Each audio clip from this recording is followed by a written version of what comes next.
অগ্নিকাণ্ডে ঝুঁকিপূর্ণ বহুতল ভবন সম্পর্কে তথ্য নিতে মাঠে নেমেছে রাজুকের ২৪টি দল। ভবনের তালিকা তৈরি করে ২ সপ্তাহের মধ্যে প্রতিবেদন প্রকাশ করবে তদন্ত দল। অভিযানের দ্বিতীয় দিনের খবর নিয়ে রাজধানীর বনানী থেকে আমাদের সাথে যুক্ত হচ্ছেন সহকর্মী অনুপ অধিকারী তরুণ। সকাল থেকেই শুরু হয়েছে এই অভিযান, আজ দ্বিতীয় দিন চলছে। এখন পর্যন্ত কটি ভবন সেই তালিকায় আসলো? ফারহানা, আজকে সকাল 10:30 থেকে এই অভিযান শুরু করেছে রাজুক। আমি আছি বনানীতে। রাজুকের 4 নম্বর জোন যেটা, তারা এই অভিযান পরিচালনা করছে এবং একটি ভবনে তারা এই পর্যন্ত তাদের তদন্ত শুরু করেছে, সেটি হলো সফুরা টাওয়ার, যে ভবনটি 14 তলার অনুমোদন নিয়ে 16 তলা পর্যন্ত করা হয়েছে। সব ভবনে আমরা দেখেছি কিছু না কিছু অসংগতি। তবে এই রাজউকের জোন 4-এর যিনি পরিচালক মোহাম্মদ মামুন মিয়া, তার সঙ্গে আমরা কথা বলবো। এই যে ভবন আপনারা দেখলেন, নকশা দেখলেন, কি কি অসংগতি পেয়েছেন? আমরা এখন যে ভবনটিতে আছি সে ভবনটির নকশা মোতাবেক যে অনিয়মগুলো দেখতে পাচ্ছি সেটা হচ্ছে যে এটার সামনে এবং পিছনে যে সেটব্যাকটুকু থাকার কথা ছিল সে সেটব্যাকটুকু এখানে নেই। অনুমোদিত নকশার বাইরে একটি বেসমেন্ট আছে এবং কার পার্কিংয়ের জন্য যে পরিমাণ জায়গা দেখানো আছে সে পরিমাণ জায়গা খালি নেই কার পার্কিংয়ের জন্য। উপরন্তু এখানে অতিরিক্ত পরিমাণ 2টি ফ্লোর বাড়ানো হয়েছে, যেটা আমাদের নকশার ব্যত্যয় ঘটিয়ে তৈরি করা হয়েছে।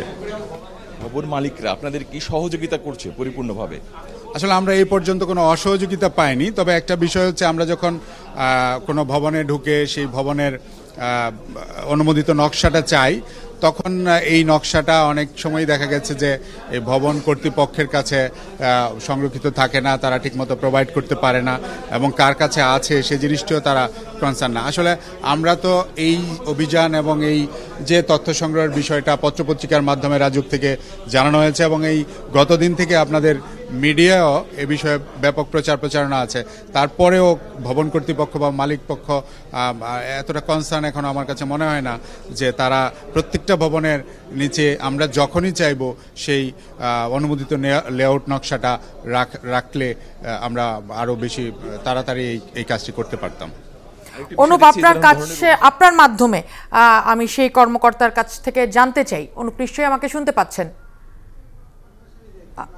অনুপ, আপনার কাছ থেকে শুনতে চাই, সেই কর্মকর্তাকে নিশ্চয়ই আপনি জিজ্ঞেস করবেন যে যেই ভবনগুলো এই মুহূর্তে অবৈধ রয়েছে, যে অবৈধভাবে যেগুলোর বিভিন্ন ফ্লোর বাড়ানো হয়েছে, এরকম প্রায় 3000 ভবন রয়েছে, সেই ভবনগুলোর বিরুদ্ধে ব্যবস্থা নিতে তাদের কতদিন সময় লাগতে পারে? আচ্ছা, আমি যে প্রশ্নটি জানতে চাই আপনার কাছে, যে এই পর্যন্ত ধরেন যে কয়তলা পর্যন্ত অনুমোদন নেয় তার থেকে বেশি তলা করা হয়েছে বা অসংগতি আছে, এরকম আপনাদের জরিপ বলছে যে 3000 ভবন রাজধানীতে আছে, সেই ভবনগুলোর বিরুদ্ধে আপনারা কি পদক্ষেপ নেবেন? আমরা আসলে পদক্ষেপ নেওয়ার পূর্ব শর্ত হিসেবেই আমরা ভবনগুলোর অনিয়মগুলো চিহ্নিত করছি। যে সকল অনিয়মগুলা আমরা চিহ্নিত করব সেই চিহ্নিত অনিয়ম অনুসারে রাজুক কর্তৃপক্ষ প্রয়োজনীয় ব্যবস্থা গ্রহণ করবেন। এই ধরনের অভিযান পরিচালনা করতে গেলে বিভিন্ন বাধার সম্মুখীন হতে হয়, আপনাদের ক্ষেত্রে কোনো বাধা এই পর্যন্ত সম্মুখীন হয়েছেন না? এ পর্যন্ত আমি এই যে অভিযানের সাথে যুক্ত আছি কোনো বাধার সম্মুখীন হইনি।